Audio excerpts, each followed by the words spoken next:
Now, let's pick that apart a bit. You know, what are some real world answers as to why that wouldn't be true? Or may not be true? Like the article mentions labor costs. Okay. Yep, so labor costs. If we've got, you know, inexpensive labor and the cost associated with a Big Mac is labor intensive with low skilled labor, then that would be an issue. What else? Cost of resources. So yeah, the article didn't really mention this, but other resource costs. So we might have the building, the rent, right? Some stuff like that, the utilities, other sorts of operating costs that would differ. Because that's true even here in the United States. If we go to McDonald's in San Francisco or some other place across the United States, we might have a difference. All right, so we got some of those things going on. I can't remember. Yeah, I think this is all before tax, but I think a fair thing would be government regulation. This is kind of pre-tax, but what else do we know about the government and how it might influence some of the stuff we've studied this semester on how it might influence the price of a Big Mac within the country? Subsidies to certain areas or certain activities. Good. What else? Quotas and tariffs. Quotas and tariffs, so some sort of international trade on the intermediate good coming in. Right? Restrictions on foreign investment. Foreign investment could be one. Yep. What else? I can think of one that comes to mind that we haven't talked about.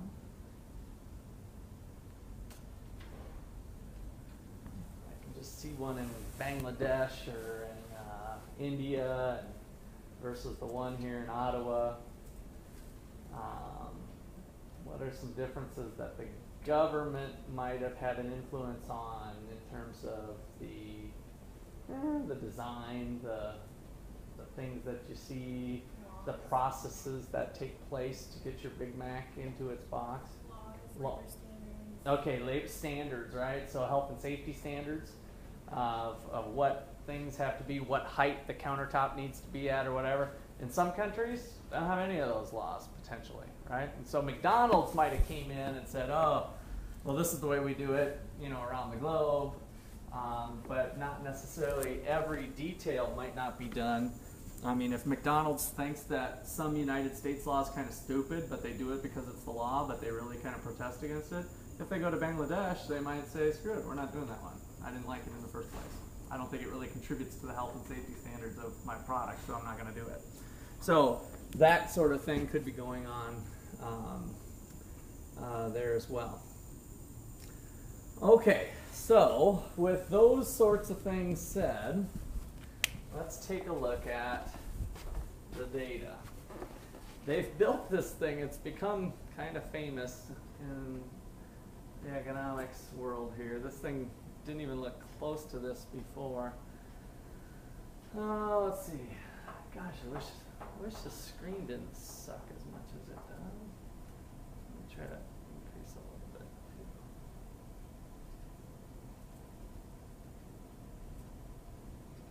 Okay, that's not too bad. I think we get.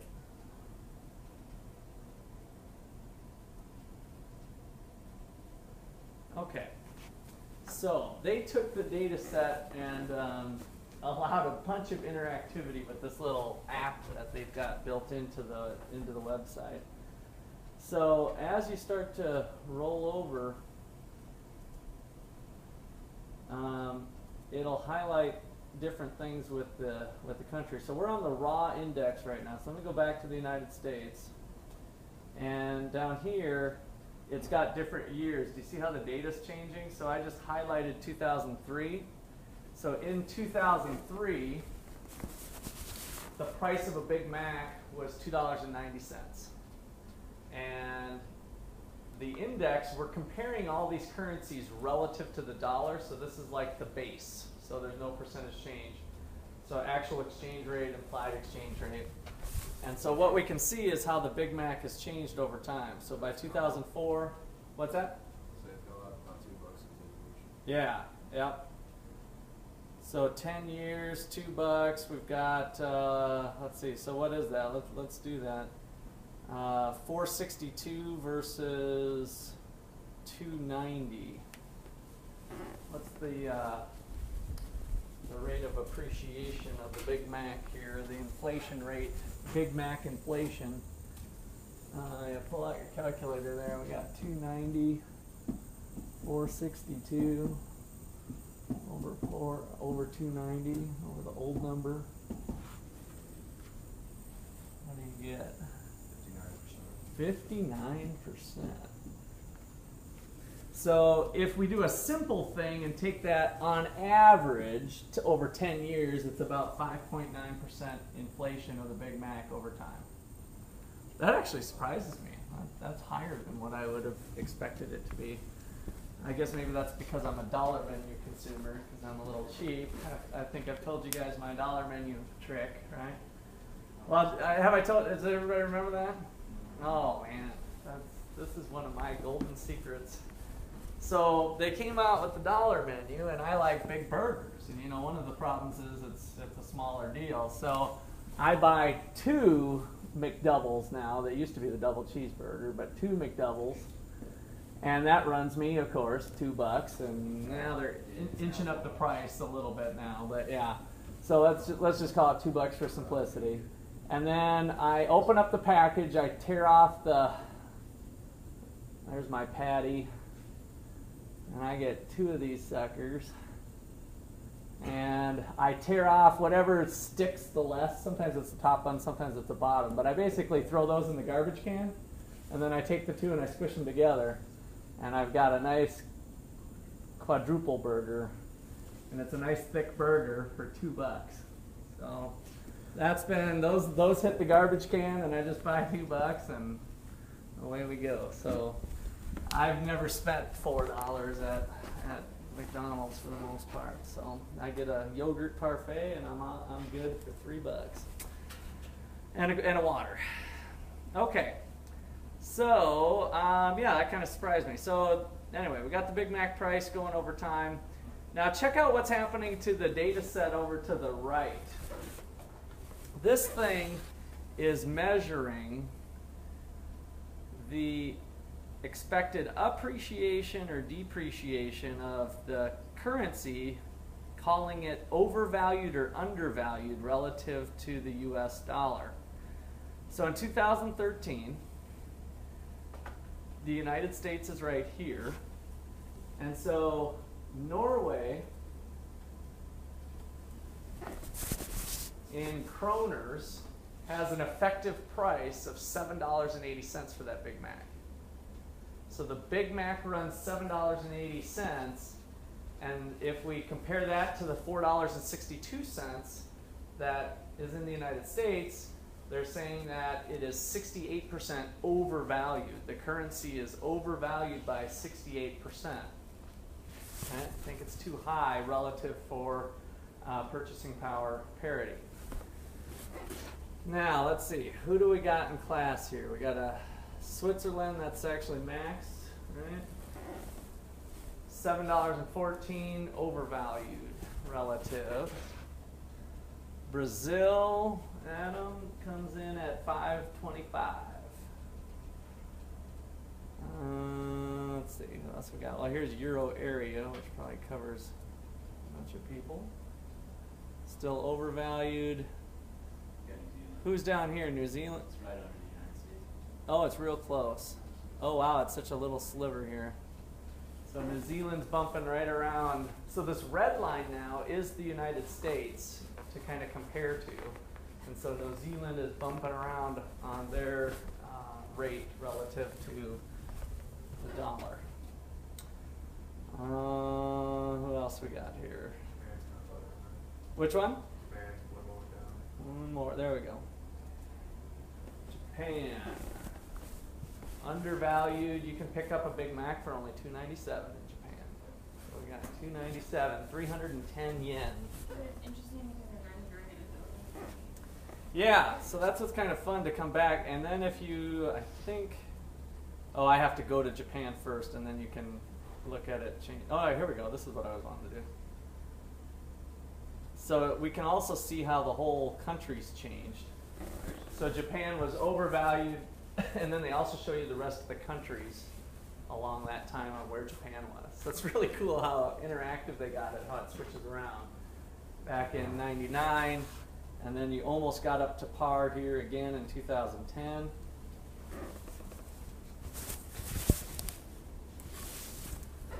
Okay, go back to 2013. Let's see, was that all of our countries? What else do we have? I feel like we're missing somebody. Is that everybody that's here? Germany. Well, we had the euro. Yeah. Okay. Yeah, so that took care of everybody. All right. Now, What's the price of India? India, $1.54. Woohoo! I just found out I am chaperoning the trip to India that's going on, so I will.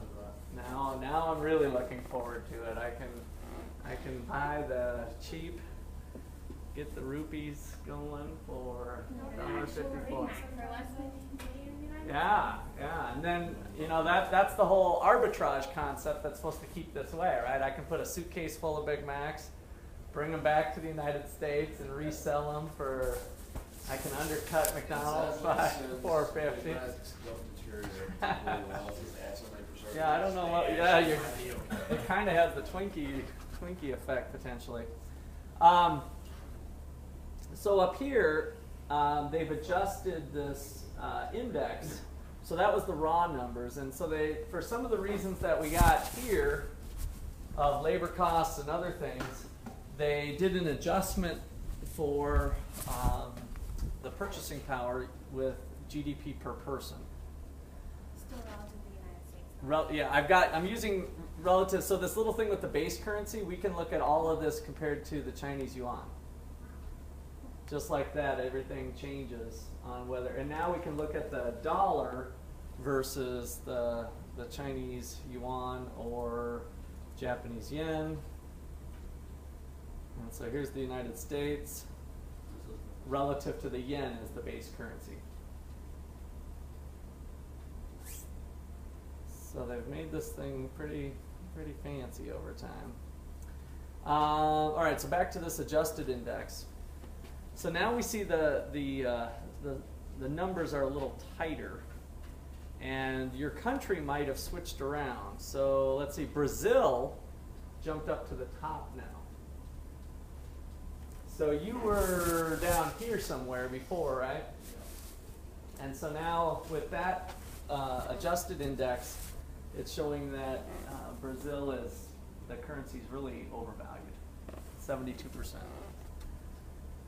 And let's see, what else we got? Here's the euro, still overvalued. Switzerland, overvalued, but now Switzerland was ahead of the euro before. Canada, Argentina, China, Poland, Mexico, Indonesia, and India. Ooh, look at Hong Kong is, well, that's interesting because they're so rich, they drop to the bottom. Catch that before. So Hong Kong's down here, undervalued with their currency. Is it 232?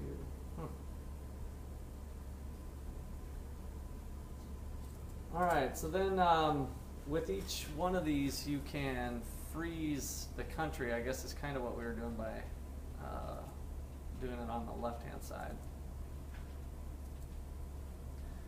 All right, so that gives you hopefully a better feel for what purchasing power parity means. Even the authors of this thing, it was kind of a joke as you read in there when they did it originally. It was like, oh, that'd be fun, Big Mac's all there, and then it's turned into this big deal that they track now every year, and there's been academic research papers done on it as well. Did it say in that clip that a lot of times the Big Mac index has been a better predictor than some of the Wall Street people that are actually trying to predict this? So sometimes it has reflected changes in currency that needed to be made by looking back to some fundamentals of purchasing power parity. Because there's something, maybe I should ask you guys this question. I mean, how is purchasing power parity different than some of the other things that might cause the currency, the exchange rate to fluctuate? You know, what is it about purchasing power parity that's compelling? Fairness, right? So in what respect? I agree. What were you thinking? Countries don't want to be undervalued. Okay. So what I'm trying to think of, why is the Big Mac, what is it about purchasing power parity that would lead you to say that it would be a fair correction as opposed to somebody else looking at other economic variables that might affect appreciation or depreciation? So when we talk about, there's lots of things going on with the economy. When we talked about shifting the demand and supply of currency, right? Those are all things that the Wall Street guys might be, trying to predict what's happening. Is the currency going to appreciate or depreciate? What's compelling about purchasing power parity? It kind of goes back to fundamental economics. It's just showing the markets have to clear one way or another. Yeah. Otherwise, extreme results happen. There's something real there, right? Something you can touch and feel that kind of does make sense that it should head that direction, kind of regardless of what's happening in other areas of the economy, which might have short-term impacts. Though a country goes to war, government changes their policy, increase in the money supply, whatever other things are changing there, we can kind of go back to, okay, let's go back to the basics. Let's look at the price of goods and services. We know that purchasing power parity should hold, and that leads us to making a prediction as to whether a currency is overvalued or undervalued. So, okay, good. Anything else with Bergonomics? Yeah, I have a question. Okay. Okay, for Russia, it only goes back to 2010. Yep. They didn't start selling Big Macs in Russia until 2010. I don't know if they're just, was all the data that way, or was it just, it could be that. Let me go back to, but I couldn't remember off the top of my head, has all this data been 2010? Yeah, all of this data has been 2010. I think that might have been when the adjusted index happened. Yeah. That makes sense. Oh, yeah, you're right. Yes, on the raw, let's go back to the raw index. Yeah, then we got the old data set, yep. So that's when they made that adjustment and that's all. They could have probably went back further, but it's probably going to be a moving thing for that adjusted index. I would guess. But yeah, that's probably when they first started making that change. All right. Anything else?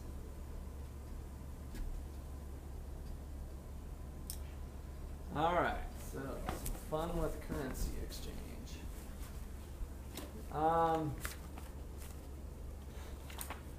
So a couple more things to look at.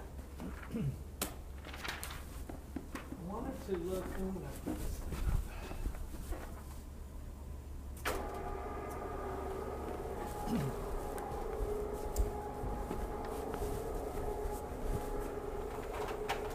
When we talk about appreciation or depreciation, so far we've been talking about against the yuan or against the yen or against the euro. So what does it mean when the US dollar, you see a headline that says US dollar is starting to depreciate?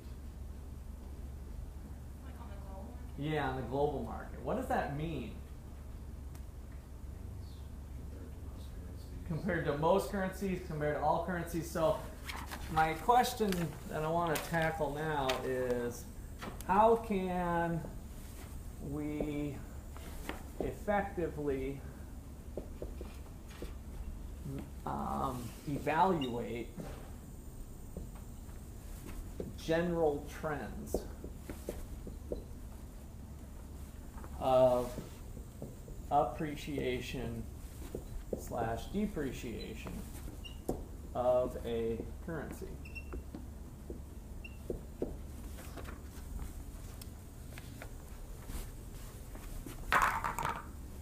What do you think would be a fair way to do that? I lost a black marker. Shoot. Oh, good.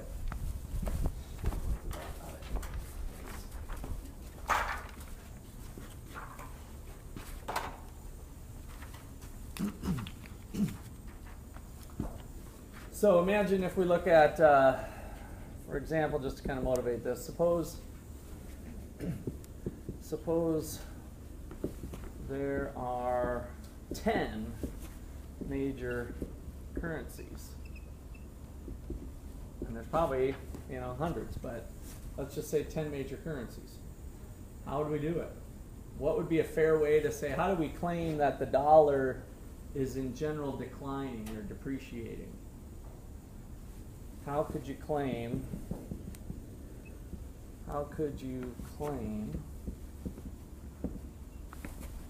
dollar depreciation in general? The U.S. used to be a global powerhouse, and now the dollar doesn't buy you crud. It's been depreciating. And if it depreciates against like 5 other countries or more than 5 other countries, or currencies. Okay, so would it be, if there's 10 of them, if it's the majority of them, that might be one mechanism to start thinking about it, right? If it declined against 5 out of 10 or 6 out of 10, maybe we could pick up some number or something. Form an index of the 10 countries, that way you have something easy to compare to. Okay, how would we create that? So if we drill down that concept of taking all of the countries into account, how would we weight them? What would be, do they all get equal weight, a tenth? What's that? Okay. So their country's GDP?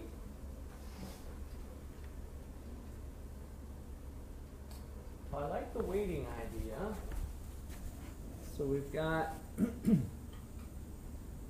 so let me just throw some numbers out here, because I think we've got the dollar declined against country A, declined this much against country B, declined this much against country C, actually went up 3 against D, maybe up again here, but then down 15, down 10. Kind of get the picture here? We're kind of, I don't even know if I did 10, I don't really need to, but down 10%, minus 3%, minus 2, plus 2, plus 3, plus 2. So we got this mixed bag of data. How would we do that? If we've got 10 currencies, does each one get a weight of 10? John mentioned putting in a something maybe with GDP.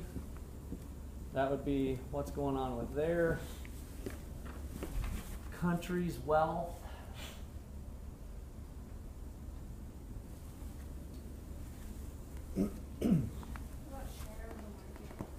Okay, good. Share of the market. How are you going to determine that? How much is traded on a global scale? The market is concentrated in that currency. Okay, so do we care about the whole world if we're trying to answer the question of our currency for the dollar? So who's our, I like where you're going. You're on the right track, I think, or on a good track. I don't even know if I have a completely right track. So if I'm hearing you right, you're thinking the percentage of the market. But let's say there's 100 currencies, but we only trade with these 10. Would that be an appropriate way to do it? Percentage of our market, right. So we could take the percentage of our market. What would that be? What are some of the variables that would consist of that? What's the market? When you say that, what is this in terms of what we're trying to get at? Imports and exports. Good. Yeah, it's our trade volume. So it's our imports or exports. Right? So total volume of trade. So when we think about this, we want to think volume of trade, and then who is our trading partners, right? If we're doing 90% of our trades with this country right here, and the other 10% is just equally spread here, that makes a big difference, right? Because if this one was my 90% trading partner, then all these other negatives might get washed out by the little bit of positive with my big trading partner. And so that might have been actually an appreciation of the dollar. All right, so let's weight. We're going to weight the numbers according to the volume of trade and how much trade we do with them. Okay, so share of the market, yes. More specifically, the volume of trade. So we're going to set the weight according to the volume of trade with each country compared to total trade volume with all countries.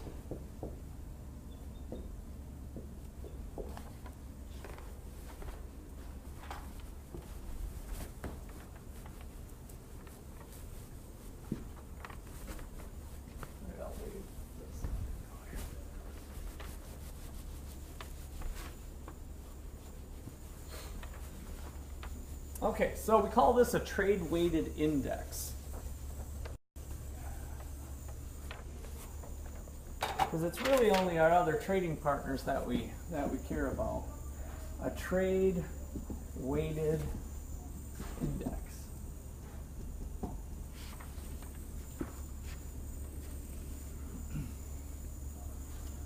And it is the value of the dollar. We're going to use the dollar.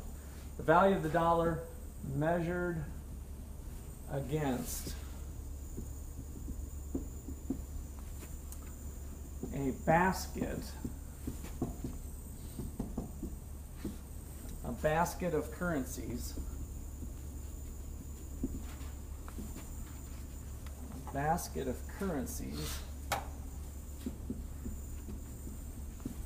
according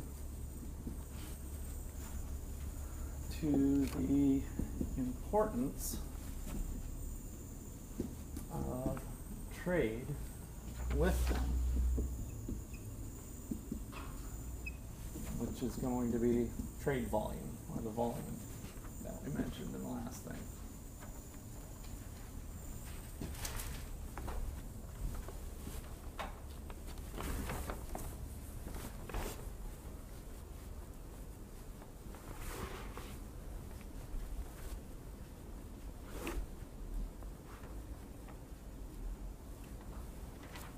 Okay, so we got enough time. Let's get some real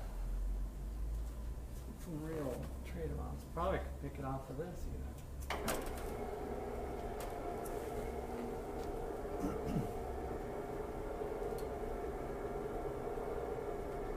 Oh, we do have them here, yeah. We'll just pick them right off here. So,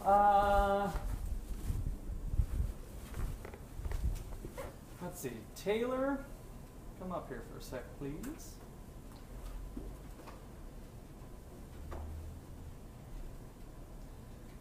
Let's see if we can do this here.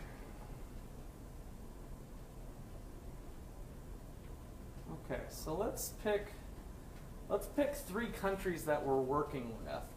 So I started with, I think I'm on Brazil right now. So here, let me show you how this thing works. If you click over, like I clicked on Brazil and then it brought up Brazil. Okay. And then it was 2.36 was the actual. Let's see, are we on the raw? Yeah, we're on the raw. And then if you go back to 2012, it'll say 2.27. And I want you to pick out some of our countries. So we'll do the Euro and Brazil, and then Switzerland pretty much covers. And then we got the yen. Let's do 4. Let's do 4. I guess you guys got this written down.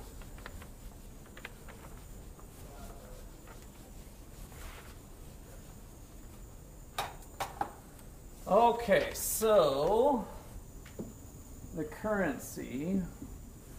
What is Brazil's currency again? Do you remember? Rio. What is it? Rio. RIO? I don't think so. That's something different? All right, Something different, but all right, we'll call it RIO, Brazil. And let's see, we've got the exchange rate is, what is it? Let me start in 2012 and then we'll do 13. So what did you get for 2012, Taylor? 2.27, and 2013? 2.36. Okay, good. And now the euro.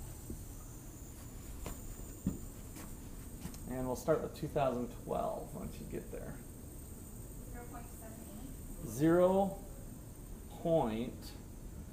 0.78, okay? 0.74. Okay, and what else we got? The Swiss franc.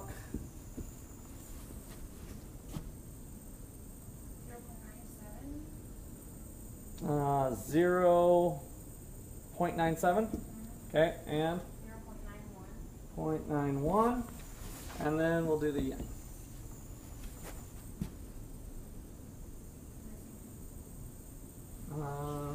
Down towards the, there you go.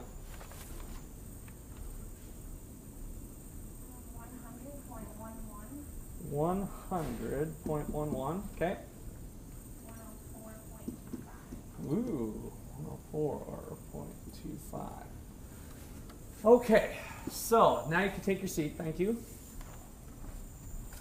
Okay, so here's some actual exchange rate data off of our countries. And first of all, let's look at the percentage change. So the first column, just calculate what the percentage change is for each country. New number minus the old number divided by the old.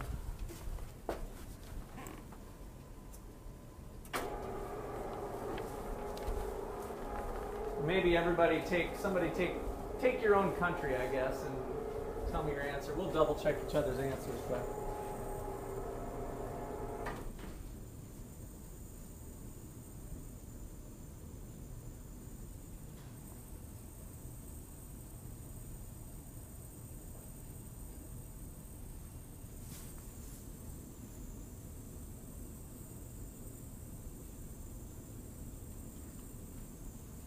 As soon as you get an answer, just let me know what it is. New number minus old number divided by old number. Oh, do you guys not have your calculator? You can pull out your phone if you want. Put it on airplane mode.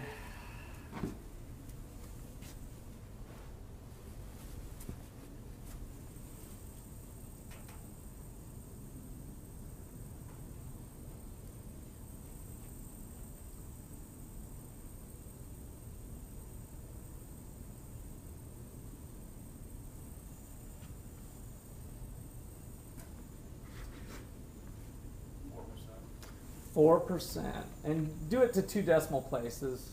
104. It was pretty much Yeah, I mean, close enough. Okay. Okay. Okay. Oh, 396. All right. Let's do 396. Okay.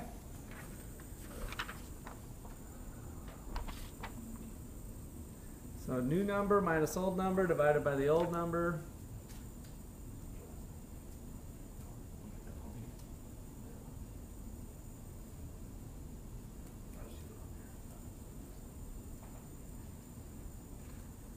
If you're wrong, it's not going to be the end of the world. Just say your answer. -4.25. For this one, I'm guessing. Oh wait, I guess it could be either way, couldn't it? Negative for which one? Euro. For the euro. Negative what?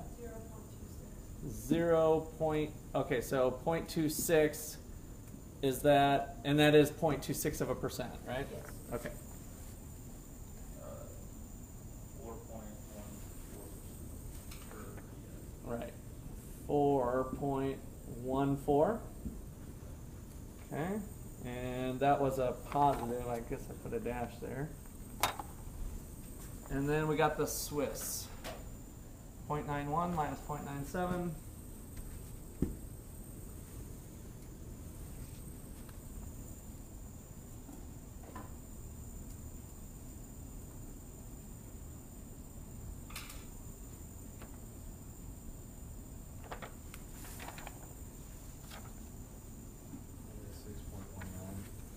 Six 6.19%, and that's a negative. Okay. All right. Does everybody agree with all these numbers? Did you double check a couple other ones? 2.27 minus 2.36. That end up being right? 10. 2.36 minus 2.27. Right. Okay. So we're all good? on the euro, I got 5. I got that the same time. Okay. Negative 5.1. 0.13, so I'll leave it at 0.51. 0.51, right? Negative 5.1%. 1.3, gotcha. That's why you're throwing on the 3. Now I'm tracking it.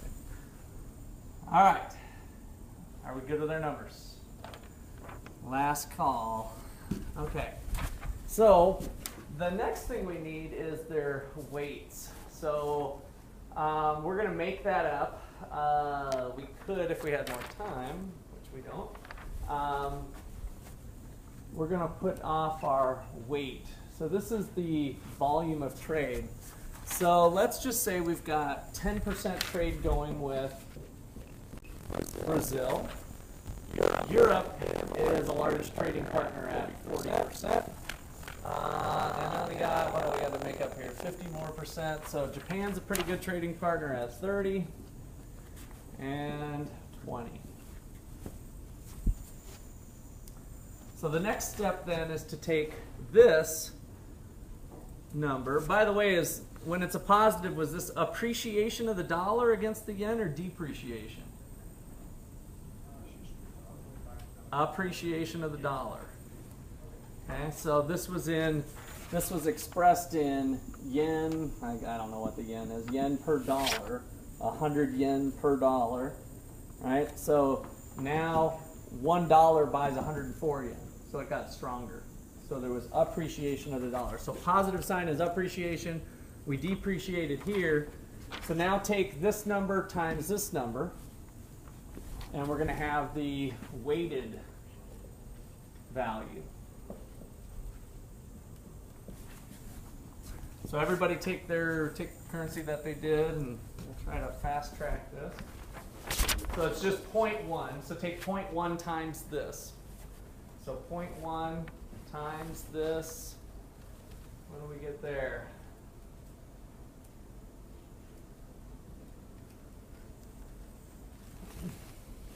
0.4 times this. So as soon as you get an answer, tell me what you got. That mine should have been easy. 0.396. I didn't even think about it until I did it. I was waiting. I was just patient. Okay.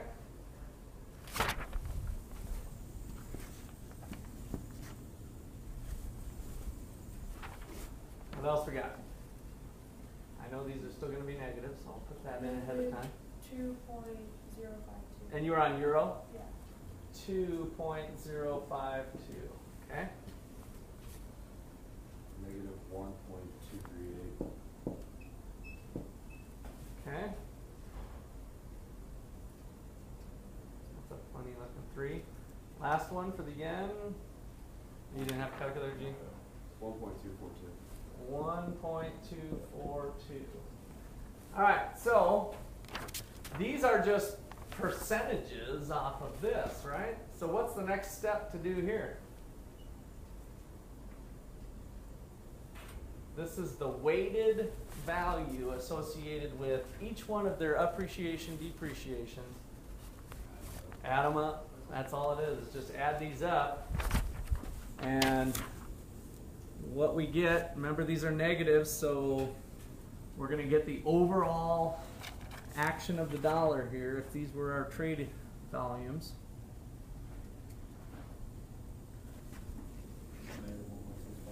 Negative 1.652. And there we have it. If our trading volume with these four partners was according to these weights, we'd say that the dollar has depreciated against its major trading partners by negative 1.652 over the last year. Okay? Make sense? All right. Call it a day there.